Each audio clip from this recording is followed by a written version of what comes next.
মানুষ যখন আল্লাহকে পেয়ে যায়, হ্যাঁ, মানুষ যখন আল্লাহকে পেয়ে যায় তখন সে দুনিয়ার আসল বাস্তবতা বুঝতে পারে, দুনিয়া কি জিনিস। আলী রাদিয়াল্লাহু আনহুর একটা বই পড়ছিলাম, ওনার যে মানে দর্শনগুলা, ওনার যে মানে চিন্তাভাবনাগুলো, ওনার কিছু লেখা ছিল, কিন্তু এগুলো সব জায়গায় আসে নাই। এই বইগুলো সবাই পায় না, কিন্তু রেয়ার বই। তো ওখানে দুনিয়ার এক্সাম্পল দিচ্ছেন তিনি বলছেন দুনিয়া এমন জায়গা যেখানে কেউ যদি ডুব দেয়, সমুদ্রে ডুব দেওয়ার মতো জাস্ট ডুব দেয়, তাহলে তার আমল, যত নেক আমল, সব আমল কমে আসবে। এটা কিন্তু বাস্তব। দুনিয়াতে ডুব দিবেন আপনি, দেখবেন আপনার নেক আমলগুলো কমে আসতেছে। তিনি বলছেন দুনিয়া হচ্ছে সাপের মতো। কেমন? সাপের মতো। ধরতে নাকি খুব সফট লাগে, ধরতে খুব স্পর্শ করতে সফট মনে হয়, কিন্তু এর বিষ যদি একবার ঢুকে দেয় শরীরে, আর রেহাই নাই। আর কথাগুলোর গভীরতা অনেক। এক জায়গায় লিখছেন উনি যে আমি দুই শ্রেণীর মানুষকে নিয়ে খুব সমস্যা আছে। এক শ্রেণী হচ্ছে যারা জাহেল আবেদ, মানে ইবাদত করে, অনেক ইবাদত করে কিন্তু জাহেল, জ্ঞান নাই কিন্তু ইবাদত করে, এদেরকে নিয়ে আমি খুব সমস্যা আছে। আর এক শ্রেণী হচ্ছে যারা ব্যক্তিত্বহীন আলেম, এদেরকে নিয়ে আমি সমস্যা আছে। আলেম কিন্তু কোনো ব্যক্তিত্ব নেই, এই জন্য মানুষ তার কাছে আসে না, দূরে সরে যায়। ব্যক্তিত্বহীনতার কারণে অনেক আলেম থেকে মানুষ দূরে সরে যায়, কিন্তু একজন আলেম যদি ব্যক্তিত্বশীল হয়, মানুষ তার কাছে আসে। খেয়াল করে দেখবেন। তো উনি বলছেন আমি এই দুই শ্রেণীর মানুষকে নিয়ে সমস্যা আছে, আর পড়তে শুরু করলে মনে হয় যে পড়তেই থাকে।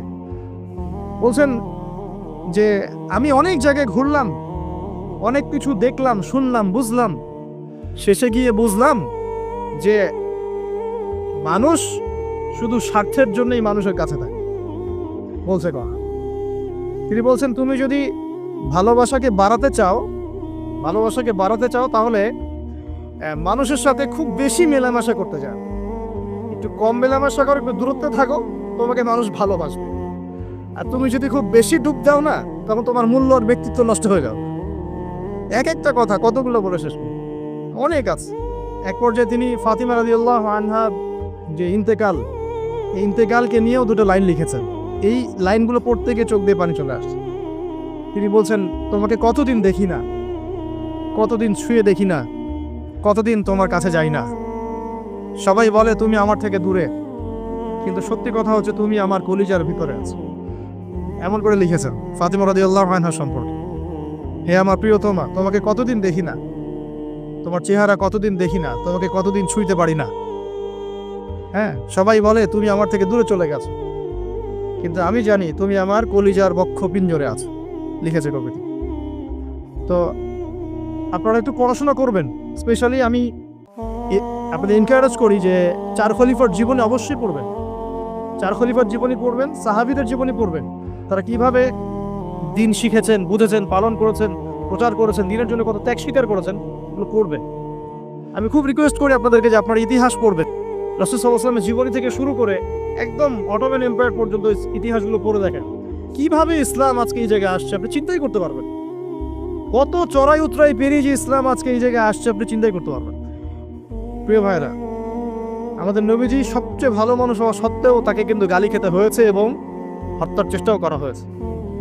মনে রাখবেন, শুধু সৎ কাজের আদেশ করার নাম ইসলাম নয়, শুধু আংশিক বিষয় পালন করার নাম ইসলাম নয়, অসৎ কাজের নিষেধের নামও ইসলাম, এবং আল্লাহ নিষেধগুলো ছেড়ে দেওয়ার নামও ইসলাম। আল্লাহ পাক এটাই বলছে সূরা বাকারা 84-85-তে, তোমরা কি কিতাবের কিছু অংশ মানো, কিছু অংশ মানো না। ফামা জাযাউ মা ইয়াফআলু যালিকা ইল্লা খিজয়ুন ফিল হায়াতিদ দুনিয়া, দুনিয়াতেই আমি লাঞ্ছিত করে দেব এমন অপরাধ করলে। ইয়াউমাল কিয়ামা ইউরাদ্দুনা ইলা আশাদ্দিল আযাব, কিয়ামতের মাঠে সবচেয়ে যন্ত্রণাদায়ক শাস্তি এদেরকে দেওয়া হবে। কাদেরকে? যারা কিতাবের কিছু অংশকে মানি, কিছু অংশ মানি না। পারি না পারি, আগে আকীদা পরিষ্কার রাখবো যে ইসলামে প্রত্যেকটা বিষয়ের হেদায়েত আছে। এটাই চূড়ান্ত দিন, এর বাইরে কোনো দিন আল্লাহর কাছে গ্রহণযোগ্য হবে না। কেউ চর্চা করলে তা কোশ্চিনকালও কবুল করা হবে না। এবার আসেন, এর ভিত্তি কি? এর ভিত্তি হচ্ছে দুইটা। কয়টা? দুইটা থেকে আরো দুইটা এসেছে। এই দুইটা হচ্ছে মূল। নবী সাল্লাল্লাহু আলাইহি ওয়াসাল্লাম বলছেন তারাকতু ফিকুম আমরাইন, আমি তোমাদের মাঝে রেখে গেলাম মাত্র দুটো বস্তু। কয়টা বস্তু?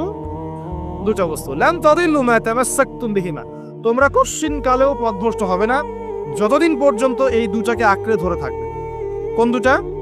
এক নাম্বার আল কিতাবুল্লাহ, আল্লাহর কিতাব। দুই নাম্বার ওয়া সুন্নাতে নবীহি, তার নবীর সুন্নত। তো কোরআন এবং সুন্নত মিলেই কোরআন এবং হাদিস নয় কি? আচ্ছা, এখন আমাদের সামনে নবীজি নাই, আমাদের সামনে সাহাবায়ে কেরাম নেই, আমাদের সামনে তাবেঈন চার ইমাম কেউই নাই, ওলামায়ে কেরাম আছেন, আর আমাদের সামনে আছে কোরআন এবং হাদিসের কিতাবগুলো। এই তো ইসলাম আমরা দেখছি, তাই না? এর বাইরে তো আমরা দেখতে পাচ্ছি না। সাহাবীরা না হয় সরাসরি নবীকে দেখে দিন পালন করেছেন, তাই না? তারপরের জেনারেশন সাহাবীদেরকে দেখে করেছে, তারপরের জেনারেশন তাবেঈদের দেখে করেছে। আমরা তো কাউকেই দেখতে পাচ্ছি না। আমরা দেখছি কোরআন এবং হাদিসের কিছু কিতাব এবং ওলামায়ে কেরাম সামনে আছে। এই তো, এই দুইটা হচ্ছে ভিত্তি। এখন এখান থেকে আরো দুটো এসেছে, একটা হচ্ছে ইজমা, একটা হচ্ছে কিয়াস।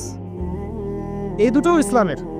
অনেকে বলে ইজমা কিয়াস ইসলামে নাই, কোরআন সুন্নাহ এই দুটাই। ইজমা এবং কিয়াস গুরুত্বপূর্ণ, কারণ ইজমা, সাহাবীদের ইজমা, এটা একটা খুব গুরুত্বপূর্ণ জিনিস। এবং কিয়াস ছাড়া আপনি অনেক মাসআলা বের করতে পারবেন না। ইয়াবার শব্দ কোরআনে আছে না নাই? ইয়াবা নাম শুনেছেন? শুনেন নাই? না শুনলেই ভালো। তো এই শব্দটা কি কোরআনে আছে নাকি? নাই। কোরআনে মাদকের কথা আছে। কিসের কথা? মাদক। এখন কিয়াস দরকার নাই। এই যে একটা মাসআলা, একটা মূলনীতিকে কেন্দ্র করে আরেকটা মাসআলাকে বের করা, ইস্তেহাদ করার যে মূলনীতিগুলো, এগুলো কিয়াস থেকে আসে। এটা কিয়াস। এটা ছাড়া আপনি অনেক মাসআলাই বের করতে পারবেন না সমসাময়িক। তো অবশ্যই কোরআন সুন্নাহ ইজমা কিয়াস চারটাই লাগবে। এখন কথা হচ্ছে, এইগুলো তো আর আমরা সরাসরি পালন করতে পারবো না। পারবো? বুঝাচ্ছি, একটু বোঝেন। মনে করেন সামনের দিনগুলোতে দেখবেন বিচ কয়েন আসবে। কি কয়েন? হয়তো অলরেডি অনেক কান্ট্রিতে চলেও আসছে। এখানে কতদিন এটা লঞ্চ হবে আল্লাহ ভালো জানেন, কিন্তু বিটকয়েন মার্কেটে আসছে। এটাকে ক্রিপ্টোকারেন্সি বলে। কি বলে? পেপার মানি নিয়ে যে কথাগুলো বলেছিলাম, কিছু তো ফলেছে নাকি ভাই? কিছু তো ফলেছে। আচ্ছা, সামনে আরো ফলবে ইনশাআল্লাহ। সাস্টেইনেবল অ্যাসেট যেগুলো আছে সেখানে সম্পদ ইনভেস্ট করেন। আপনার জমি জমা থাকলে চাষবাস করা শুরু করেন। সাস্টেইনেবল অ্যাসেট যেগুলো, সেগুলোতে ফোকাস করেন। এমন কোনো জায়গায় অনেক বেশি সম্পদ ইনভেস্ট করে দিয়েন না যেটা পরে আপনার মানে পথে বসার কারণ না হয়ে যায় আমার। তো ক্রিপ্টোকারেন্সি মনে করেন চলে আসছে, এখন আপনি বোঝেন না ক্রিপ্টোকারেন্সি কি জিনিস, সেটা হালাল না হারাম, এটা জায়েজ না জায়েজ, এগুলো মাসালা কি সবাই জানে? জানে কি? এটার জন্য কোরআন সুন্নাহ জ্ঞান লাগবে, ইকোনমিক্সে জ্ঞান লাগবে না, পড়াশোনা লাগবে। এখন সরাসরি কোরআন এবং হাদিসের বইগুলো চর্চা করে আপনি কি এর সমাধান বের করতে পারবেন কি না? পারবেন? আপনার কি সেই জ্ঞান আছে, যোগ্যতা আছে? আর সেই যোগ্যতা কি সবার আছে? অল্প কিছু মানুষের থাকতে পারে, যারা ওলামায়ে কেরাম, তাদের এই যোগ্যতা। তাদের মধ্যেও হয়তো কিছু মানুষের নাও থাকতে পারে না, কিন্তু বরেণ্য ওলামায়ে কেরাম যারা, তাদের মাঝে এগুলো থাকবে ইনশাআল্লাহ। এখন আপনি কি করবেন? কোরআন সুন্নাহকে পালন করার স্বার্থে ওলামায়ে কেরামের দ্বারস্থ হবে এবং তাদের কাছে মাসালগুলো জেনে নেবেন। তাহলে আপনি একা একা চর্চা করে বিভ্রান্ত হওয়ার সুযোগ থাকবে। এই বিষয়টা খেয়াল রাখবেন। এখন নতুন কিছু ফিতনা আসছে যে কিছু মানুষ, সবাই না, অল্প কিছু মানুষ কোরআন সুন্নাহ নিজে নিজে পড়াশোনা করেই সব কিছুর সমাধান বের করতে চাচ্ছে। এটা ঠিক না। সব কিছুর সমাধান বের করতে হলে মুস্তাহিদ হতে হবে, আর সবাই মুস্তাহিদ হতে পারবে না। সবাই কি আবু হানিফা রাহিমাহুল্লাহ হতে পারবে নাকি? সবাই কি ইমাম শাফিঈ হবে নাকি? সবাই কি আহমদ বিন হাম্বল হতে পারবে? সবাই কি ইমাম মালিক হতে পারবে? পারবে। অতএব জ্ঞান চর্চার স্বার্থে, দিন পালনের স্বার্থেই ওলামায়ে কেরামের দ্বারস্থ হতে হবে। হকপন্থী ওলামায়ে কেরাম, এমন ওলামায়ে কেরামের কাছে আবার যায় না যার সকালে চা খাওয়ার সময় একটা ফতোয়া থাকে, বিকেলবেলা একটা মাই খায়, রাত্রে ফতোয়া আবার উঠে যায়। এই জায়গায় তাহলে সমস্যা। ঠিক আছে? তো আল্লাহ পাক আমাদের বরেণ্য ওলামায়ে কেরামদেরকে হেফাজত করুন, দোয়া করি, এবং তাদের নেক হায়াতে বরকত দান করুন, এবং তাদের মাধ্যমে দিনের আরো বড় বড় খেদমত আঞ্জাম দেওয়ার তৌফিক আল্লাহ পাক দান করুন। এবং যুব সমাজকে রিকোয়েস্ট করবো যে আপনারা ডিটাচড হয়ে থাকবেন, ওলামায়ে কেরাম থেকে ডিটাচড হয়ে আপনারা দিন পালন করতে যাবেন না, কারোর সাথে সম্পর্ক রেখে দিন পালন করবেন ইনশাআল্লাহ। আল্লাহ সহজ করুক। এখন এই ভিত্তি পেয়ে গেলাম, এবার শেষ করার আগে আমি মূলনীতিগুলো বলে শেষ করছি। এই মূলনীতি কি ইসলামে? শোনেন, এই জায়গাটা একটু ভালো করে শোনেন। নবী সাল্লাল্লাহু আলাইহি ওয়াসাল্লাম বসে আছেন মসজিদে। একজন ব্যক্তি আসলেন, ব্যক্তির গায়ে ধবধবে সাদা জামা, চুলগুলো কুচকুচে কালো, এবং তাকে মদিনার কেউ চিনে না। লা ইউরা আলাইহি আসারুস সাফর, তার গায়ে সফরের কোনো চিহ্ন দেখা যাচ্ছে না। তিনি আসলেন, এসে নবী সাল্লাল্লাহু আলাইহি ওয়াসাল্লামের হাঁটুর সাথে হাঁটু লাগিয়ে দিয়ে বসে পড়লেন। বসে নবীজিকে 4টা প্রশ্ন করলেন। কয়টা প্রশ্ন? 4টা। তার মধ্যে প্রথমটা হচ্ছে আখবিরনি আনিল ইসলাম, হে মুহাম্মদ সাল্লাল্লাহু আলাইহি ওয়াসাল্লাম, আমাকে ইসলাম সম্পর্কে বলো যে ইসলাম কি। ইসলাম কি জিনিস, ইসলামের ব্যাখ্যা কি, সংজ্ঞা কি? নবীজি বলছেন সাল্লাল্লাহু আলাইহি ওয়াসাল্লাম, আর ইসলাম হচ্ছে আন তাশহাদু আল্লা ইলাহা ইল্লাল্লাহ, তুমি সাক্ষ্য দিবে যে আল্লাহ ছাড়া কোনো ইলাহ নাই, ওয়া আন্না মুহাম্মাদান আবদুহু ওয়া রাসূলুহু, এবং মুহাম্মদ সাল্লাল্লাহু আলাইহি ওয়াসাল্লাম আল্লাহর বান্দা এবং রাসূল। এটা এক নাম্বার ইসলামের ভিত্তি। এটা নাম্বার 1 হলো কালিমা। কালিমার মধ্যে দুইটা অংশ। কয়টা অংশ? একটা হচ্ছে লা ইলাহা ইল্লাল্লাহ, মানে আল্লাহ পাকের তাওহীদ ছাড়া অন্য কোনো কিছু চলবে না। 2 নম্বর হচ্ছে মুহাম্মদুর রাসূলুল্লাহ, মানে নবীর সুন্নাত ছাড়া অন্য কোনো সুন্নাত চলবে না। সিম্পল। লা ইলাহা ইল্লাল্লাহ মানে আল্লাহ ছাড়া কিছুই নাই, মানে আল্লাহ ছাড়া কোনো রিজিক দাতা নাই, কোনো পালনকর্তা নাই, কোনো সন্তান দাতা নাই, কোনো জীবন দাতা নাই, কোনো মৃত্যু দাতা নাই, কোনো বিধান দাতা নাই, আল্লাহ ছাড়া কিছুই না। মানে আল্লাহ পাকই সব, আল্লাহ থেকে সব হয়। নাকি অন্য কোনো ইলাহ আছে? আস্তাগফিরুল্লাহ, অন্য কোনো ইলাহ আছে? নাই। এটা হচ্ছে শিরক মুক্ত তাওহীদের স্টেটমেন্ট। লা ইলাহা ইল্লাল্লাহ মানে শিরক মুক্ত তাওহীদ। শুধু এটা মুখের জিকির না, পালন করে দেখাতে হবে। যদি ইবাদত বন্দেগীতে আপনি আল্লাহর দাসত্ব করেন, সেজদা দেন, আল্লাহকে সেজদা দেন, ইবাদতে লা ইলাহা ইল্লাল্লাহ ঠিক আছে। অর্থনীতিতে গিয়ে আপনি সুদ খাচ্ছেন, আল্লাহর বিধান মানছেন না, ওখানে লা ইলাহা ইল্লাল্লাহ ঠিক নাই। বুঝতে পারছি না? জীবনের সব ক্ষেত্রেই লা ইলাহা ইল্লাল্লাহ আনতে হবে, তারপরে তো হবে লা ইলাহা ইল্লাল্লাহর কায়েম। দাদা তো হইল না কিছু। 2 নম্বর মুহাম্মদ রাসূলুল্লাহ মানে আপনি অন্যের মন গড়া কোনো আদর্শ, দর্শন, সুন্নাত ফলো করতে পারবেন না। আপনাকে মুহাম্মদ সাল্লাল্লাহু আলাইহি ওয়াসাল্লামকেই রোল মডেল মানতে হবে। এর নাম মুহাম্মদ রাসূলুল্লাহ। যদি কেউ মুহাম্মদ রাসূলুল্লাহ বলে অন্য কাউকে তার আদর্শ মেনে চলে, তাহলে মুহাম্মদ রাসূলুল্লাহ কেটে গেছে। এখানে একই কথা। নামাজে দাঁড়িয়েছেন, রাসূলের মতো নামাজ পড়ছেন, মাশাআল্লাহ। রোজা করছেন রাসূলের মতো, হজ উমরা সব রাসূলের তরিকায় হচ্ছে, তাসবিহ তাহলিল সব রাসূলের তরিকায় হচ্ছে। অর্থনীতিতে গিয়ে আর রাসূলের তরিকা চলে না, তাহলে এখানে আর মুহাম্মদ রাসূলুল্লাহ থাকলো না। আমি মনে হয় বুঝাতে পারছি না। মানে জীবনের সব ক্ষেত্রেই লা ইলাহা ইল্লাল্লাহ মুহাম্মদুর রাসূলুল্লাহ থাকতে হবে, শুধু একটা অংশে নয়। এটা 1 নাম্বার। 2 ওয়ান তুকিমাস সালাহ, এবং যখন তুমি সালাত কায়েম করবে। ইসলামের 2 নম্বর পিলার কি? সালাত কায়েম করা। সালাতের বিষয়ে জাস্ট 2টো হাদিস বলে দিই আমি, তাহলে আপনার যথেষ্ট হবে ইনশাআল্লাহ। একটা হাদিসে নবীজি বলেন, মান তারাকা সালাতান মুতাআম্মিদান ফাকাদ কাফার। কেউ যদি ইচ্ছাকৃতভাবে নামাজকে ছেড়ে দেয়, সে ব্যক্তি কিন্তু কুফরি করলো। কি করলো?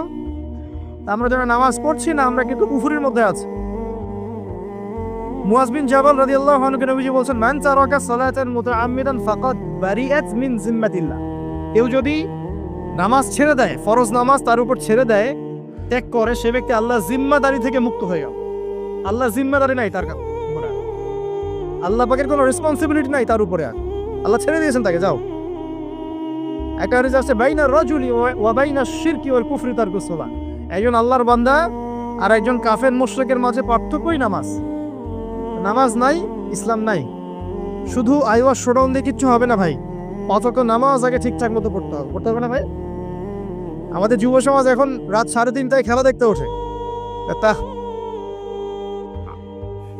তাহাজ্জুদে ওঠার সুযোগ হচ্ছে না, ফুরসত হচ্ছে না। 3:30 4টা হলেও উঠতে হবে, অ্যালার্ম দিয়ে রাখবে, আর্জেন্টিনার খেলা আছে। কিন্তু আরেক ঘন্টা পরে ফজরের নামাজ, ওই খেলা দেখি ঘুম, ফজরের নামাজ নেই। এই যে ঢাকায় দেখলেন না, ছবি দেখলে মনে হয় একটা তিল পরিমাণ জায়গা নেই মানুষের দাঁড়ানো। পর্দার সামনে একটা তিল পরিমাণ জায়গা নেই মানুষের দাঁড়ানো। হই হুল্লা করতেছে, নাচছে, গাচ্ছে, স্মোক করতেছে, ড্রিঙ্কস করতেছে। মিডিয়া এগুলোকে প্রমোটও করতেছে। মিডিয়া প্রমোট করতেছে মানে কি? মিডিয়া দেখাচ্ছে মানে বিশ্ব কত ভালো আছে এখন, কত সুখ আমাদের। হ্যাঁ, আমাদের সুখী সুখ, খালি সুখে সমৃদ্ধ জীবন যাপন করতেছে, খেলা দেখতে নাচতেছে নাকি? অথচ দেখেন ইকোনমিক সেকশনের কি অবস্থা, দেখেন কি অবস্থা দেশ। এই যে আমাদের সমাজের, যুব সমাজের নৈতিকতার অবস্থাগুলো দেখেন, ধর্ষণের হার দেখেন, জেনার হার দেখেন, মাদকাসক্ত মানুষদের হার দেখেন, কত হারে মানুষ মাদক খাচ্ছে, পরকীয়ার হার দেখেন, ব্লু ফিল্মসের হার দেখেন। ওদের ভাবখানে এমন যে খুব সুখ আমার জীবনে, খেলো আর খেলো। খেলার দলিল তো কোরআনে আছে তো। হ্যাঁ, আল্লাহ পাক বলছেন এই দুনিয়ার জীবনটা হচ্ছে খেলতামাশার দোকান। খেলার দলিল কোরআনে তো আছে। ওমা হাযিহিল হায়াতু দুনিয়া ইল্লা মাতাউল গুরুর, এরকম একটা আয়াত আছে সূরা হাদীদের মধ্যে। আল্লাহ পাক আছে, আল্লাহ পাক বলেছেন যে ইলামু, তোমরা জেনে রাখো, আন্নামাল হায়াতু দুনিয়া লাইবু ওয়া লাহু, তোমরা জেনে রাখো যে এই দুনিয়ার পুরো দুনিয়ার জীবনটাই খেলা, খেলতামাশা, ওলাহ, ঠাট্টা, হাসি ঠাট্টা, মানে এটা কি বলা বাংলা দিয়ে, ভ্রম, ভ্রম, মায়া, মোহ, ভ্রম। তোমরা জেনে রাখো দুনিয়ার জীবনটা খেলা, খেলতামাশা, ভ্রম, মিছে মায়া। ই'লামু আন্নামাল হায়াতুদ দুনিয়া লা'ইবুন ওয়া লাহু ওয়া যিনাতুন ওয়া তাফাখুরুন বাইনাকুম ওয়া তাকাসুর। এবং দুনিয়ার জীবন হচ্ছে একে অপরের সাথে প্রাচুর্যের প্রতিযোগিতা। এগুলা আল্লাহ পাক বলছেন, তো খেলার দলিল তো কোরআনেও পাওয়া যাচ্ছে না? দুনিয়ার জীবনটাকে আল্লাহ বলছেন ওয়া মা হাযিহিল হায়াতুদ দুনিয়া ইল্লা মাতাউল গুরুর। পুরো দুনিয়ার জীবনটাই হচ্ছে মাতাউল গুরুর, প্রতারণা, ধোঁকা, মরিচিকা ছাড়া কিছুই না। আর প্রমোট করা হয় যে বিউটি কন্টেস্ট হচ্ছে, মনে হচ্ছে কত সুখ আমাদের। হ্যাঁ, মেয়েরা একদম অর্ধনগ্ন নগ্ন হয়ে ফ্যাশন শো করছে, প্রমোট করছে, দেখো এগুলো সবাই কি সুন্দর জিনিস, কত সুখ, কত সুখে আছি আমরা। খেলতেছে মানুষ, দেখো ব্রাজিল আর্জেন্টিনা খেলা হচ্ছে, কত সাপোর্টার, কত সুখ, কত মজা, কত লাজ্জাত দুনিয়াতে। হ্যাঁ, মানে কি প্রমোট করতেছে দেখেন। মানে রিয়েলিটি, একটা কথা বলেছে অনেক লেকচারে যে এই ফিতনাময় যুগ, দাজ্জালের যে যুগটা হবে না, ওই যুগে বাস্তবতা আর ভিজুয়াল ওয়ার্ল্ড হবে আকাশ পাতাল পার্থক্য। মানে যা আপনি দেখবেন সেটা সত্য না, ভিতরের বিষয়টা সত্য, যেটা আপনি দেখতে পাচ্ছেন। যা আপনি দেখবেন সেটা সত্য না, যা সত্য তা আপনি দেখতে পাচ্ছেন না। এটা হবে দাজ্জালের যুগ। কেমন? খিদিরের মতো। নৌকা ফুটা করলেন কেন? সন্তান হত্যা করলেন কেন? বাচ্চা হত্যা করলেন কেন? আর এই যে দেয়াল নির্মাণ করলেন কেন? তিনটা ক্ষেত্রে মুসা আলাইহিস সালাম ভেটো দিচ্ছেন, খিদির আলাইহিস সালাম বলছেন যে এর পিছনে কারণ আছে। কারণ আছে না? দাজ্জালের যুগটা এমন হবে, বাহ্যিকভাবে যেটা দেখছেন চোখ দিয়ে এটা সত্য নয়, ভিতরে যেটা আছে ওটা সত্য। ভিতরটা সবাই দেখতে পারবে না, দেখতে হলে খিদির হতে হবে। ভিতরটা হচ্ছে যে সমাজ তো ডিস্ট্রয়েড, ম্যাসাকার হয়ে গেছে, সমাজের কাঠামোই ভেঙে গেছে আমাদের। এখন নারী পুরুষের যে ফাংশন চেঞ্জ হয়ে গেছে, ধর্ষণের হার দিন দিন বেড়ে গেছে, ইফটিজিং বেড়েছে, বেপরদামি বেড়েছে, নগ্নতা বেড়েছে, মাদক বেড়েছে, পরকীয়া বেড়েছে, কচি কচি বাচ্চা কাচ্চা মেয়েগুলোকে ধরে ধরে ধর্ষণ করা হচ্ছে। সমাজের কাঠামোই চেঞ্জ হয়ে গেছে, সমাজের সমকামিতা বেড়েছে, প্রচুর সমকামী, খেলতামাশা, দুনিয়ার জীবনটা খালি খেলতামাশা। আর আমাদের এই যুব সমাজ, যাদের হাতে ইসলামের ভবিষ্যৎ আছে, ওদেরকে এইদিকে মোহাগ্রস্ত করে রেখে দেওয়া হচ্ছে। এরা নামাজ পড়ে না, কোরআন তেলাওয়াত করে না, আলেম ওলামার সাথে কোনো সোহবত নাই, কোনো সম্পর্ক নাই, হাদিসের কিতাব নাই বাসায়, দাড়ি নাই, ইসলামিক লেবাস পোশাক নাই, ইসলামিক মূল্যবোধ নৈতিকতা নাই, আল্লাহর রাস্তায় সময় দেওয়ার কোনো মানসিকতা নাই। এই যুবক ছেলেপেলেগুলো কিনে নাচতেছে মিডিয়া। কি করবে এরা দেশের জন্য?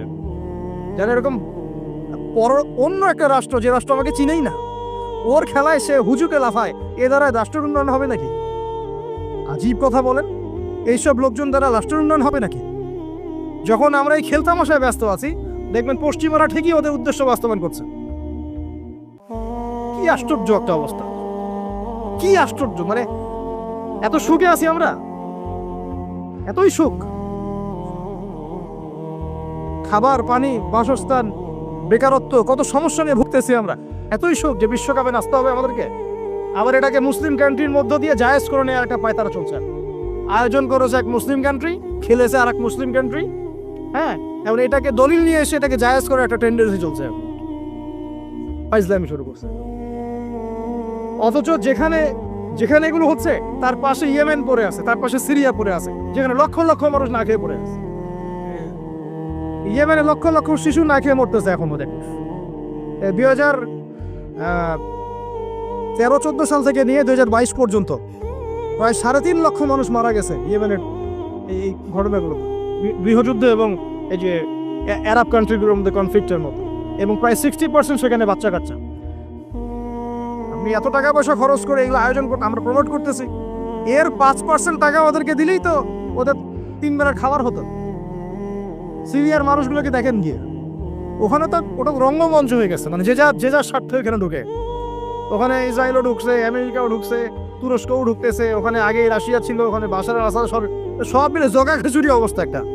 মানুষের মানবতা, জীবনযাত্রা নাই, জীবনের কোনো মূল্য সেখানে নাই। প্রচুর মানুষ, ছোট ছোট ছেলে পেলে দেখবেন না খেয়ে ওখানে মারা, উদ্বাস্তুর মতো তাঁবুর নিচে জীবনযাপন করে। এটা দেখেন না চোখে? ওখানে একটা খেলা, হুদাই একটা খেলা নিয়ে এত লাফালাফি করতেছে, পাশে এতগুলো মানুষ না খেয়ে মারা যায়, কোনো খবর নাই। নিজে ভরপেট খাই, প্রতিবেশী অনাহারে থাকে, মুমিন হবে? কিসের ইসলাম ফলো করতেছি আমরা আসলে? আমরা যে ইসলামটা ফলো করতেছি এটা পশ্চিমাদের শেখানো ইসলাম। আমরা রাসূলুল্লাহ সাল্লাল্লাহু আলাইহি ওয়াসাল্লামের শেখানো ইসলাম ফলো করতেছি না। আমার স্ট্রেট কাট কথা একদম। আমরা যে ইসলামটা ফলো করতেছি এটা হচ্ছে পশ্চিমাদের শেখানো ইসলাম। রাসূলুল্লাহ সাল্লাল্লাহু আলাইহি ওয়াসাল্লাম ইসলাম ফলো করলে আজকে আমাদের অবস্থাগুলো হতো না। আল্লাহ পাক আমাদেরকে বোঝার তৌফিক দান করুন।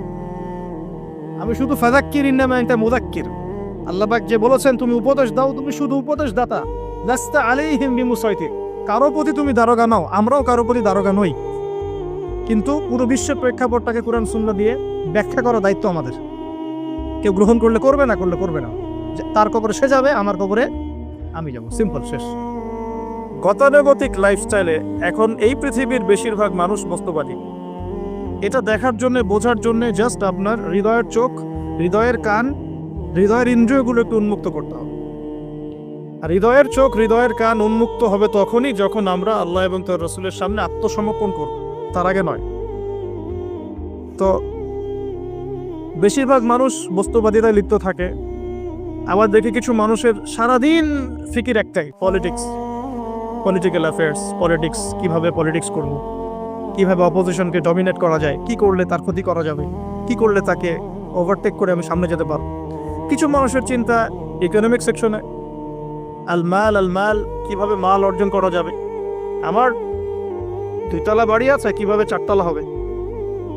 2টা বিজনেস আছে, কিভাবে 10টা হবে, 5টা হবে। আমার 100% জমি আছে, কিভাবে 200% হবে। আল মাল। এই শ্রেণীর মানুষকে নবী সাল্লাল্লাহু আলাইহি ওয়াসাল্লাম আব্দুদ দিনার বলেছেন, দিনারের দাস।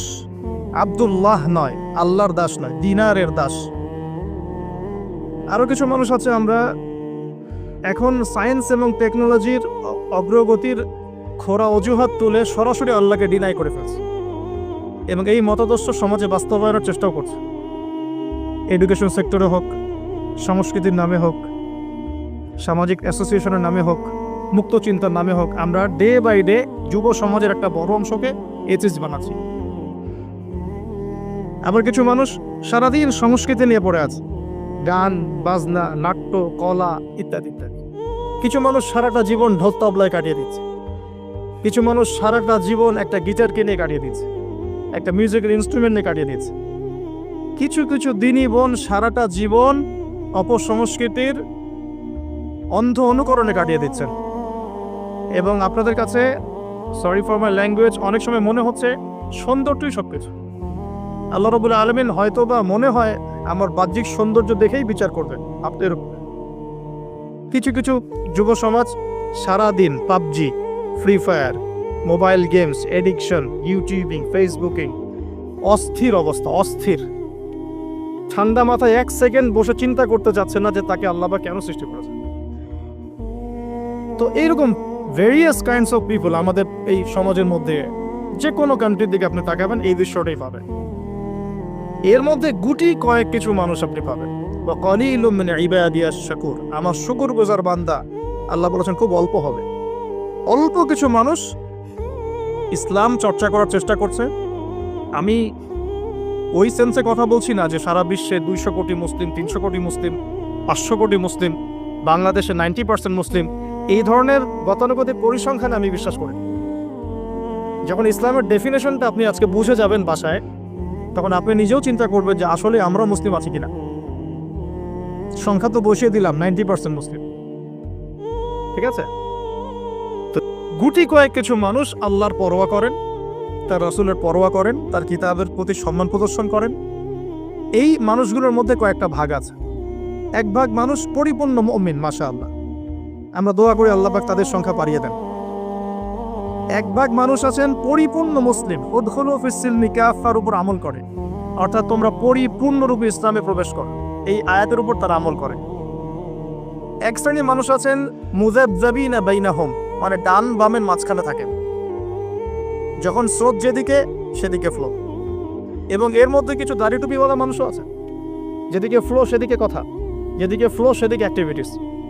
তার নিজস্ব একটা স্বতন্ত্র অবস্থান নাই, এটাই হক, এরকম একটা অবস্থান নাই। কিছু মানুষ আছেন আল্লাহ এবং তার রাসূলকে বিশ্বাস করেন, কিন্তু কাজ করতে গিয়ে কবিরা গুনাহে লিপ্ত হচ্ছে, সুদ খাচ্ছে, মদ খাচ্ছে, জেনা করছে, পরকায়ে লিপ্ত হচ্ছে, হারাম অ্যাফেয়ার্সে আছে, নোংরা মুভিজ দেখছে, আস্তাগফিরুল্লাহ। কিছু মানুষ আছেন পার্ট টাইম মুসলিম, শুক্রবারে আপনি তাদেরকে পাবেন, ঈদের দিনে পাবেন, কোন একটা কনফারেন্সে পাবেন, আপনি 5 ওয়াক্ত নামাজে পাবেন না। আপনি এর মধ্যে পাবেন কিছু প্রোটেস্ট্যান্ট মুসলিম। প্রোটেস্ট্যান্ট কেমন? কালিমা তো পড়েছি, লা ইলাহা ইল্লাল্লাহ, আল্লাহ মাফ করে দিবি, এই যে চিন্তা মাথায় বসিয়ে নিয়েছে, সে আমলকে ইমানের অংশ মনে করছে না।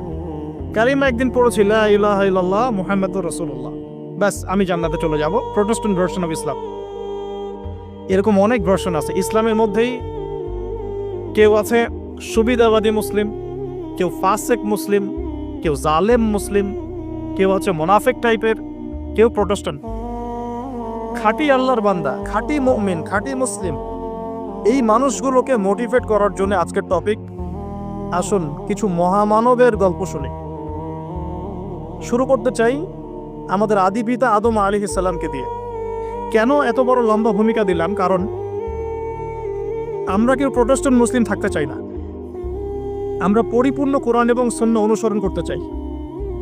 পরিপূর্ণ কোরআন এবং সুন্নাহ আমার ব্যক্তি জীবন, আমার পারিবারিক জীবন, আমার অর্থনৈতিক জীবন, আমার সামাজিক জীবন, ইনশাআল্লাহ আল্লাহ যদি তৌফিক দান করেন আমার পলিটিক্যাল লাইফেও থাকবে ইনশাআল্লাহ। এই কনসেপ্টের নাম ইসলাম। এই কনসেপ্টকে ডিনাই করলেই মুনাফিক হয়ে যাবে। কেউ মানতে পারুক বা না পারুক এটা পরের ইস্যু, কিন্তু আগে আমার আকীদা ঠিক করতে হবে, ইসলাম এটা। এখন আমি প্রথমে শুরু করব আমার ব্যক্তিগত জীবন থেকে।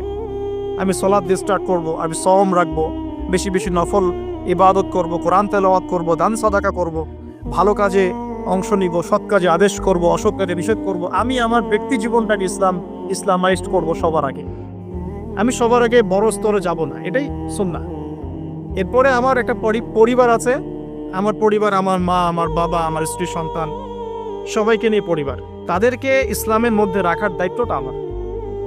আমার সমাজ আছে, সমাজে আমি যতটুকু পারি ইসলামকে ইম্পোজ করব। ইকোনমিক সেকশনে গিয়ে আমি হালাল হারামে পরোয়া করব না এমন মানুষ হব না। আমি সেখানে হালাল খাবো, হারাম থেকে দূরে থাকবো। যদি আল্লাহ পাক আমাকে পলিটিক্যাল ক্ষমতা দেন, আমি আমার জায়গা থেকে চেষ্টা করব ইসলামকে ইম্পোজ করার জন্য। অ্যাটলিস্ট কুফর, শিরক এবং তাগুতকে এস্টাবলিশ করব না। কিছু করতে পারি না পারি, অ্যাটলিস্ট কুফর, শিরক এবং তাগুতকে এস্টাবলিশ করব না। মোটা দাগে কথা বললে অনেক হার্ড কথা হয়ে যায়। পুরো ওয়ার্ল্ডের গ্লোবাল অ্যাফেয়ার্সই এখন তাগুতের উপরই আছে। আপনি কত বড় সংস্থার নাম নেবেন? World bank, IMF, United Nations, কোনো অ্যাসোসিয়েশনের মধ্যে 100% কেন 10% ইসলাম নাই। তো এখন আমাদের করণীয়, নিজের ব্যক্তি জীবন থেকে যখন ইসলাম বিদায় নিচ্ছে তখন ওই লেভেলে কথা বলাই তো আমার জন্য দুষ্কর। এটা তো অপরাধ, আমার জন্যই অপরাধ।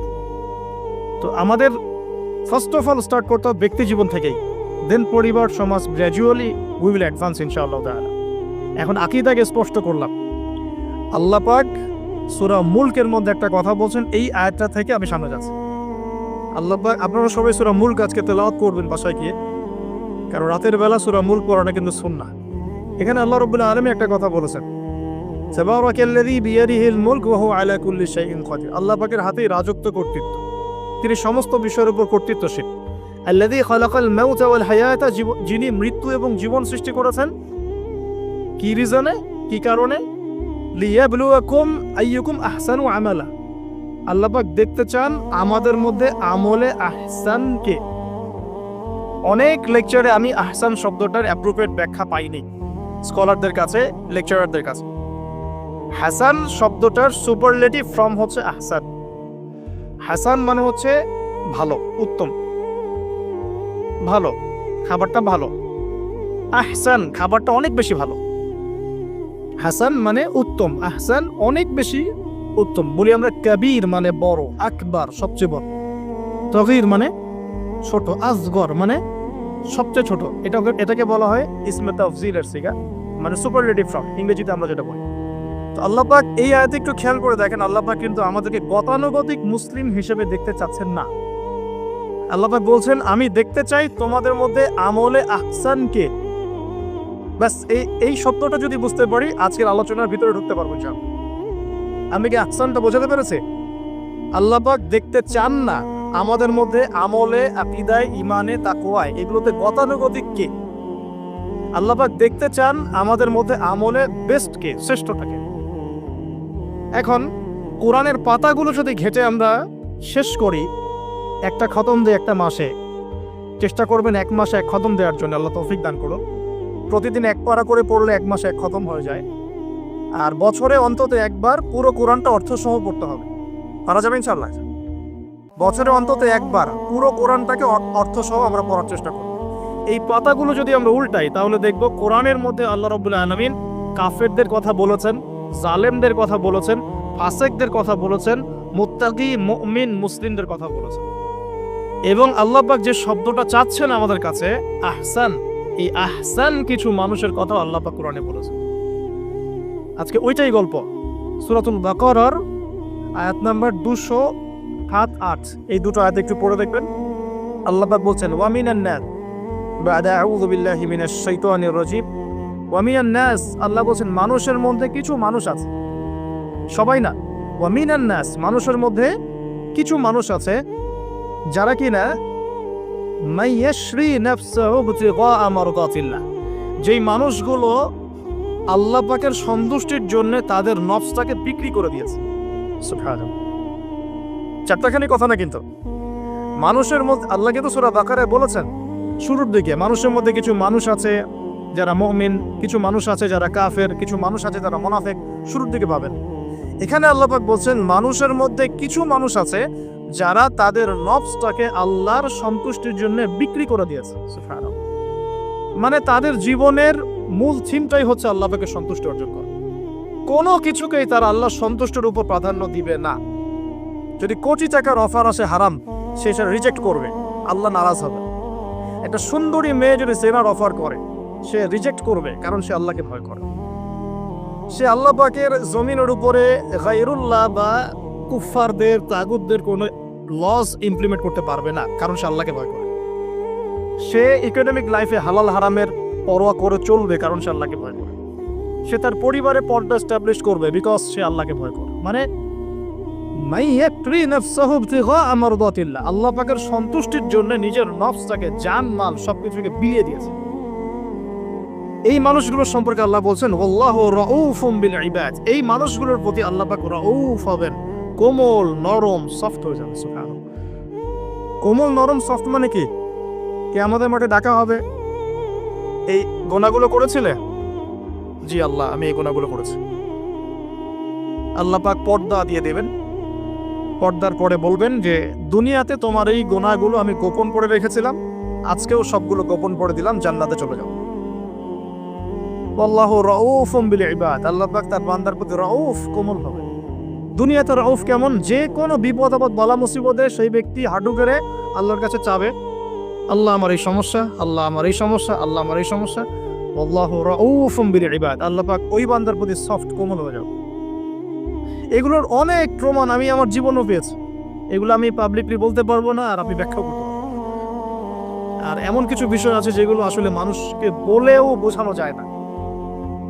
বড় বড় স্কলারদের কিতাব এখন যখন পড়ি, তারা বলেন কি বলবো, তোমরা তো বুঝবেই না।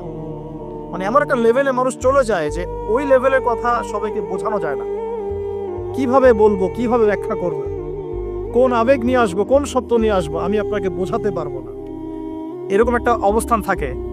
একজন সাহাবীর নাম বলি আলী ইবনে আবি তালিব রাদিয়াল্লাহু আনহু। আপনি তার পুরো জীবনী পড়লে তাকে খুব সফট পাবেন, নিজেকে গোপনকারী পাবেন, খুব বেশি উচ্ছ্বাস প্রকাশকারী পাবলিক ফিগার, হ্যাঁ, এই যে আমরা শো অফ, নিজেকে জাহির করা, আপনি পাবেন না তাকে। এবং তিনি শেষ জীবনে কি বলেছেন জানেন? শেষ জীবনে বলেছেন যে জ্ঞান আমি নবী সাল্লাল্লাহু আলাইহি ওয়াসাল্লামের কাছ থেকে পেয়েছি, সেগুলোকে সুষ্ঠুভাবে বন্টন করার মতো কাউকে পেলাম না জীবনে। মানে একটা লেভেল থাকে মানুষের, আল্লাহ তাকে মারিফত লাভের, যে লেভেলে গিয়ে মানুষ সবার সাথে আমভাবে কিছু বলতে পারে না। আমি ওই লেভেলে কিছু ফিল করছি, কিছু নির্যাস পাচ্ছি যে আমি আপনাকে বোঝাতে পারছি না। যাই হোক, আল্লাহ পাক রাউফ মানে এত সফট হবেন, জীবনের যে কোনো পদে আপনি আল্লাহকে ডাকবেন, আল্লাহ আপনাকে তাৎক্ষণিক সাড়া দিবেন ইনশাআল্লাহ, ইনশাআল্লাহু আযজা ওয়া জাল। এখন পাতাগুলো ঘাটলে আমরা প্রথম এইরকম কোন মানুষকে পাই যারা নিজের নফসটাকে আল্লাহর জন্য উৎসর্গ করে দিয়েছেন? 1 নাম্বার পাচ্ছি আমরা আমাদের আদি পিতা আদম আলাইহিস সালাম। আজকে ডিটেইলস আয়াত বাই আয়াত বলার সময় পাচ্ছি না, তবে আমি তামারি বলছি, আপনারা একটু বাসায় পড়ে নেবেন। আদম আলাইহিস সালামকে আল্লাহ রাব্বুল আলামিন নিজের হাত দিয়ে সৃষ্টি করেছেন। সুবহানাল্লাহ।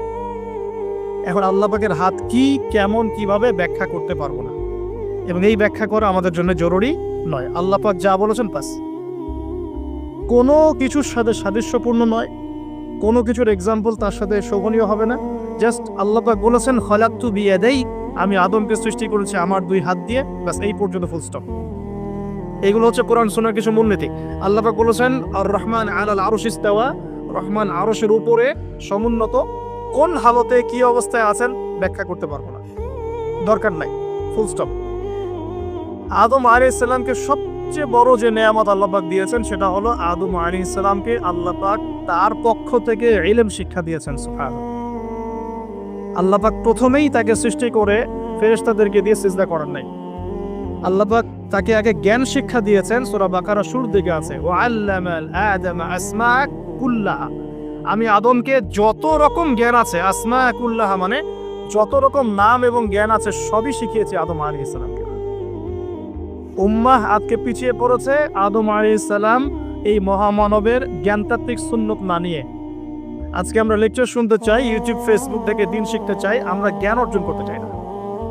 আপনি একটা লেকচারে ডাকেন, আপনি 2-3 লাখ লোক পাবেন, বাংলাদেশেই তো হচ্ছে 2-3-4-5 লাখ লোক, কিন্তু আপনি 5 লক্ষ লোককে 6 মাস একটা সিস্টেমেটিক সিলেবাস দিয়ে পড়াশোনা করতে বলেন, দে উইল ডিনাই। শুরু করে দেন, দেখবেন তার মধ্যে 10 জন বাকি আছে, বাকি সবাই রিজেক্ট করেছে। উম্মার সবচেয়ে বড় সমস্যা এখন, ইয়াংদেরকে স্পেশালি বলছি, জ্ঞানতাত্ত্বিক রেভলিউশনের ঘাটতি আছে। আমরা অনেক কিছু করতে চাই, অনেকে দাওয়ার কথা বলেন, জিহাদ ফি সাবিলিল্লাহর কথা বলেন, ইসলাম প্রতিষ্ঠার কথা বলেন, জ্ঞান অর্জন করতে চান না।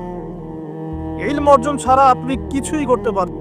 আমরা জানি যে আদম আলাইহিস সালামকে এবং তার স্ত্রী হাওয়া আলাইহিস সালামকে জান্নাতে রাখা হয়েছে। সেখানে ওই যে ফেরেশতাদের মধ্যে লুকিয়ে থাকা জিন, যার নাম ইবলিস, সে সিজদা করে নাই।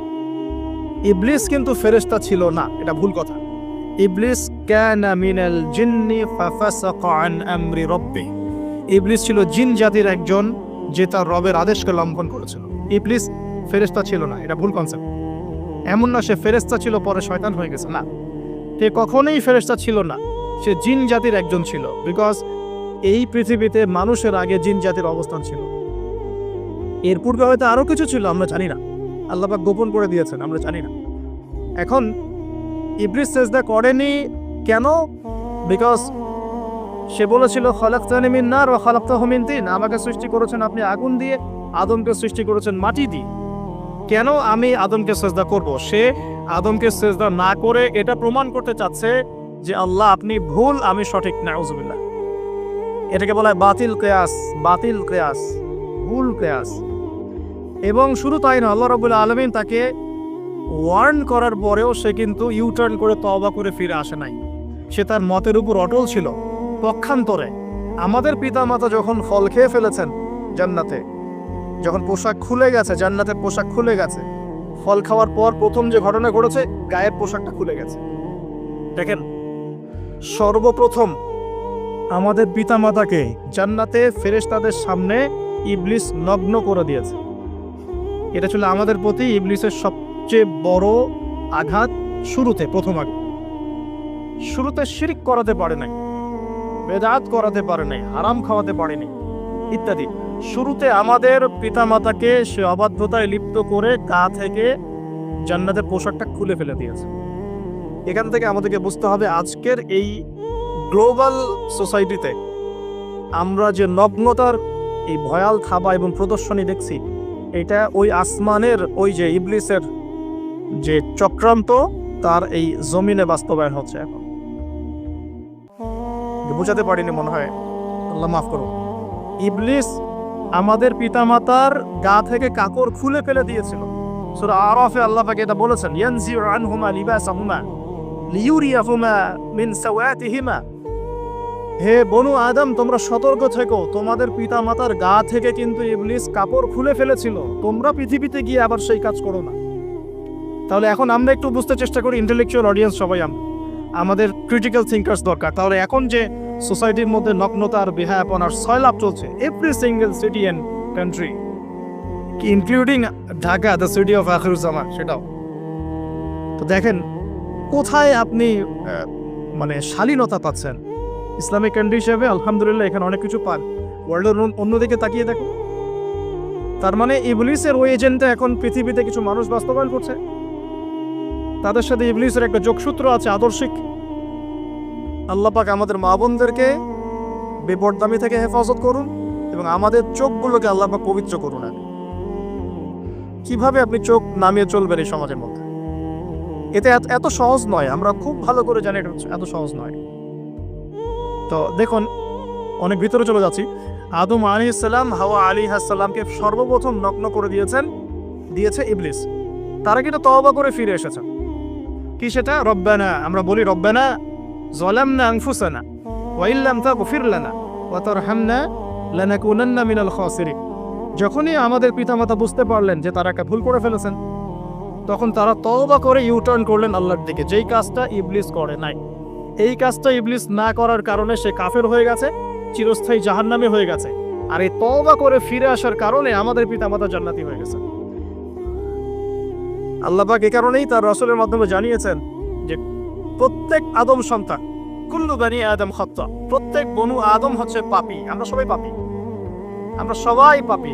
পাপের তো শেষ নাই আমাদের, আল্লাহ মাফ করুন। ওয়া খায়রুল খাত্তাইন আত-তাওয়াব, যারা তওবা করে ফিরে আসে এরাই হচ্ছে শ্রেষ্ঠ পাপী। জীবনের যে কোনো সময় যদি কেউ খালেস ভাবে আল্লাহর দিকে তওবা করে ফিরে আসতে পারে, আল্লাহ পাক এক মুহূর্তের মধ্যে তার আমলনামার সমস্ত গুনাহ মাফ করে নেকি দিয়ে পরিবর্তন করতে পারে। এগুলো হাদিস থেকে বলছি, ডিটেলস বলতে পারছি না আমি, কোডগুলো। তো এখন এই মহামানবের জীবন থেকে আমরা কি শিখলাম? দেখো, তাকে আল্লাহ পাক ইলমের নিয়ামত দিয়েছেন। তার মানে আমরা যদি গতানুগতিক মুসলিম না হয়ে এক্সট্রা অর্ডিনারি মুসলিম হয়ে আল্লাহর সাথে সাক্ষাৎ করতে চাই, দুনিয়াতে বেঁচে থাকতে চাই, পরকালে জান্নাত চাই, তাহলে আমাদেরকে আগে ইলমের চর্চা করতে হবে। এবং এই জ্ঞানের চর্চা মানে ক্লাসিক্যাল সিলেবাসে আপনাকে পড়াশোনা করতে হবে, শুধু একটা লেকচার শুনে নয়, ফেসবুক ইউটিউব দেখে তো মোটেই নয়। এখান থেকে মাঝে মাঝে কিছু নলেজ নেওয়া যায়, কিন্তু এগুলো কখনো কনস্ট্রাকটিভ নলেজ নয়।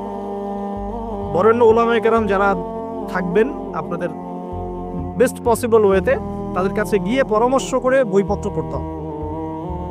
আদারওয়াইজ আপনার মেমোরি এবং জ্ঞানটা বিক্ষিপ্ত হয়ে যাবে।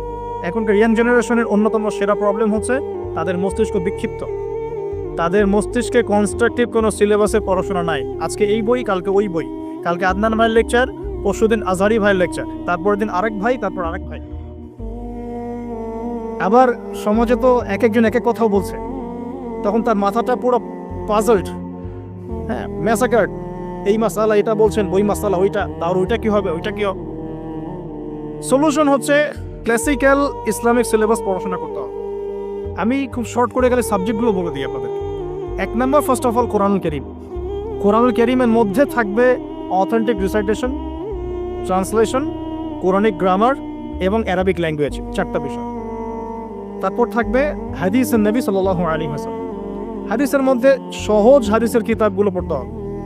ফর এক্সাম্পল মিশকাতুল মাসাবিহ, রিয়াদুস সালিহিন, বুলুগুল মারাম, আপনার ফয়জুল কালাম, হাদিসে আরবাইন, এরকম কিতাবগুলো আগে, তারপরে আস্তে আস্তে আস্তে আপনি কঠিন কিতাবের দিকে যাবেন। তবে এগুলো ওস্তাদ ছাড়া হয় না। এরপর দরকার হচ্ছে সিরাত, নবী সাল্লাল্লাহু আলাইহি ওয়াসাল্লামের পবিত্র জীবনী। এই জীবনী যার জানা নাই, সে তার জীবনটাকে রাসূলের সিরাতের আলোকে মেলাতে পারবে না। এবং দ্বীন ইসলাম নিয়ে কিছু করতে চাইলে রাসূলের সিরাতের সুন্নাহ মাফিক করতে পারবে না। এরপর দরকার ইকোনমিক্সের জ্ঞান, ইসলামিক ইকোনমিক্স অবশ্যই। তারপরে দরকার হচ্ছে ইসলামিক ইতিহাসের জ্ঞান, ফিকহের জ্ঞান, আকীদার জ্ঞান, উসুলের জ্ঞান। এভাবে একটা কনস্ট্রাকটিভ সিলেবাস দাঁড়ায়। তারপরে গিয়ে একজন মানুষের জ্ঞানটা পাকাপোক্ত হবে। সময় লাগুক 10 বছর, 15 বছর, 20 বছর। আমরা দোয়া করি আল্লাহর কাছে, আল্লাহ পাক আগামী পুরো 20 বছর আমাদেরকে পড়াশোনা করার তৌফিক দান করুন। করতে থাকবো। আমাদের বেশি কথা বলার দরকার নেই, করতে থাকবো, জানতে থাকবো।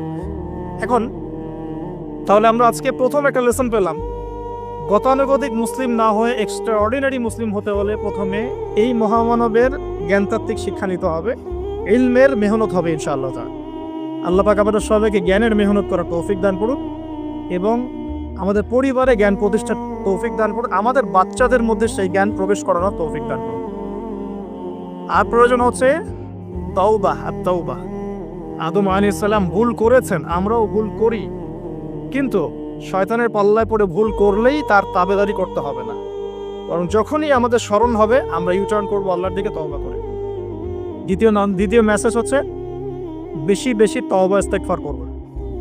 দিনে কমপক্ষে 100 বার পড়তে পারি আস্তাগফিরুল্লাহাল্লাযী লা ইলাহা ইল্লা হুয়াল হাইয়ুল কাইয়্যুম ওয়া আতুবু ইলাইহি, অথবা এতটুকু অ্যাটলিস্ট আস্তাগফিরুল্লাহ ওয়া আতুবু ইলাইহি, আস্তাগফিরুল্লাহ ওয়া আতুবু ইলাইহি, বাস এতটুকু। নবী সাল্লাল্লাহু আলাইহি ওয়াসাল্লাম দিনে 100 বার তওবা করতেন, কোন হাদিস এসেছে 70 বার তওবা করতেন।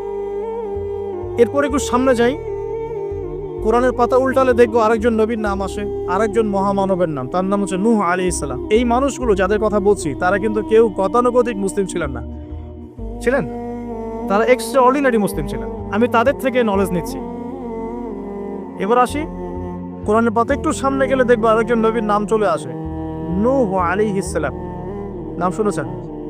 সামারি 950 বছর দিনের দাওয়াত দিয়েছেন। সুবহান। এক্সট্রা অর্ডিনারি মুসলিম হতে হলে আমাদেরকে দাওয়াতি কাজ করতে হবে, তার আগে ওই যে জ্ঞান অর্জন করতে হবে। এই দাওয়াতি কাজটা হবে মধ্যম পন্থায়, শৈথিল্যতাবাদ না, চরমপন্থা না, মধ্যমপন্থী থাকবো ইনশাআল্লাহ। এখানে অনেক সময় মধ্যমপন্থী থাকতে গিয়ে কিছু মানুষ হিকমতের দোহাই পেরে শৈথিলতাবাদী হয়ে যায়। আমি মনে বুঝাতে পারি না, কিছু মানুষ মধ্যম পন্থার দাওয়াতের কথা বলেও হিকমতের দোহাই দিয়ে কখনো কখনো শৈথিল্যতাবাদী হয়ে যান। এটাও ঠিক ওটাও ঠিক, এটাও চলে ওটাও চলে, এদিকে চলে আসে। আবার কিছু মানুষ মধ্যম পন্থার কথা বলে অনেক সময় খুব ওভার এগ্রেসিভ পদক্ষেপে চলে যান। দুটোই উম্মার জন্য ক্ষতিকর। এই জন্যই ক্লাসিক্যাল ওলামায়ে কেরামের সাথে পরামর্শ ভিত্তিক চলাফেরা করা উচিত, তাহলে তারা ডাইরেকশন দিতে পারবেন যে কোনটা এই প্রেক্ষাপটে করা উচিত, কোনটা করা উচিত না। তো নূহ আলাইহিস সালামের জীবন থেকে আমরা শিখছি দাওয়াতের মেহনত করতে হবে। এটা আমি আজকেও শিখলাম নতুন করে। নিজের মতেই মনে হলো যে আমার সামনে যে ভাই গাড়ি ড্রাইভ করছেন তাকে তো দুটো কথা বলতে পারতাম, কেন বললাম না? যে ইমামের পিছনে নামাজ পড়ে আসলাম তাকে তো দুটো কথা বলতে পারতাম, কেন বললাম না? বলতে পারতাম যে ইমাম সাহেব আপনি শুনুন, নবী সাল্লাল্লাহু আলাইহি ওয়াসাল্লাম বলেছেন দুনিয়ার সবচাইতে নিকৃষ্ট চোর হচ্ছে সে ব্যক্তি যে রুকু সেজদা ঠিকমতো আদায় করে না। চুরি করলে চোরের হাত কেটে ফেলতে হয়। যদি কেউ আমার ফোনটা চুরি করে, ইসলামিক লস কি বলছে? তার হাতটা কেটে ফেলতে হয়। আর নবীজি বলছেন সবচেয়ে নিকৃষ্ট চোর সে ব্যক্তি যে ব্যক্তি রুকু সেজদা ঠিকমতো আদায় করে না। তো আমরা এরকম দাওয়াতের অনেক ক্ষেত্র পাই। নিজেও ফিল করলাম যে না, আসলে মনে হয় আমি পরিপূর্ণ দায়ী হতে পারছি না। আমি তো এই যে বিমানে আসলাম তার কেবিন ক্রুদেরকে দাওয়াত দিতে পারতাম, অ্যাটলিস্ট শালীনতার একটা আয়াত শোনাতে পারতাম যে এই পোশাকগুলো মেয়েদের পরা উচিত নয়। যে পোশাকটা আপনি পরে আছেন আকাশে উঠছি, সুবহানাল্লাহ, 1 সেকেন্ডের মধ্যে প্লেন ক্র্যাশ করতে পারে। Possible are not possible? 1 সেকেন্ডের মধ্যে। সেখানে আমি কিভাবে আল্লাহর জিকির বাদ দিয়ে বেহায়াপনে লিপ্ত হতে পারি? বিশ্বাস করেন, হয়তোবা আমি একটু দুর্বল মনের মানুষ কিনা জানি না, কিন্তু আমি এয়ারে উঠলে আমার সবসময় ফিকির থাকে লা ইলাহা ইল্লাল্লাহ লা হাওলা ওয়ালা কুওয়াতা ইল্লা বিল্লাহ আস্তাগফিরুল্লাহ ওয়া আতুবু ইলাইহি। মানে আমি মনে হয় যে আল্লাহ পাক ধরে রেখেছেন আমাকে, এটা ফিল করে আল্লাহ ধরে রেখেছেন বলে যেতে পারছি। ওখানে আমরা কিভাবে নগ্নতা প্রদর্শনী করতে পারি, কিভাবে করতে পারি? তো দাওয়াতের অনেক ক্ষেত্র সামনে আসে। আপনার সন্তানকে, আপনার স্ত্রীকে, আপনার প্রতিবেশীকে, ড্রাইভারকে, সবজিওয়ালাকে আমরা দাওয়াত দিতে পারি। বাট আমি মনে হচ্ছে যে আমি আসলে কথাটা বলছি বড় গলায়, আমি এখন নিজেও এটা হতে পারি নাই। আল্লাহ পাক আমাদেরকে হওয়ার তৌফিক দান করুন। নূহ আলাইহিস সালাম 950 বছর দাওয়াত দিয়েছেন। একটা খালি এক্সাম্পল দিচ্ছি, তিনি সূরা নূহের মধ্যে আল্লাহ পাক বলেছেন, নূহ আলাইহিস সালাম আল্লাহকে বলছেন রব্বি, হে আমার রব, ইন্নী দাআউতু কওমি লাইলা ওয়া নাহারা, আমি আমার এই কওমকে প্রতিদিন প্রতি রাত দাওয়াত দিয়েছি। সুবহানাল্লাহ, প্রতিদিন প্রতি রাত। আজকে এসেছি, হয়তো 2-3 মাস পরে আপনাদের এখানে আবার আসতে পারি। প্রতিদিন প্রতি রাত কিন্তু আমি দাওয়াতি কাজ করতে পারছি না, আমরা কেউই করছি না। নূহ আলাইহিস সালাম বলছেন আমি বিনা আজর, কোনো আজর ছাড়াই, কোনো স্বার্থ ছাড়াই আল্লাহ আমি আমার কওমকে দিন রাত দাওয়াত দিয়েছি। ওয়ালাম ইয়াজিদহুম দুআই ইল্লা ফিরারা, যখনই দাওয়াত দিয়েছি আমার দাওয়াত শুনে তারা খালি পৃষ্ঠ প্রদর্শন করেছে। কেউ মাথা ঢেকে ফেলেছে, কেউ মুখ কান বন্ধ করেছে, হ্যাঁ, কেউ আমাকে পাগল বলেছে, মজনুন বলেছে। এমনকি তিনি যখন নৌকা বানাচ্ছেন আল্লাহ পাকের আদেশে, মানুষ পাশ দিয়ে হেঁটে যায় আর টিচকারি করে, কবে মরুভূমিতে নৌকা চলবে? তোমার এই নৌকা মরুভূমিতে চলবে কবে? মানুষ টিটকারি মারে।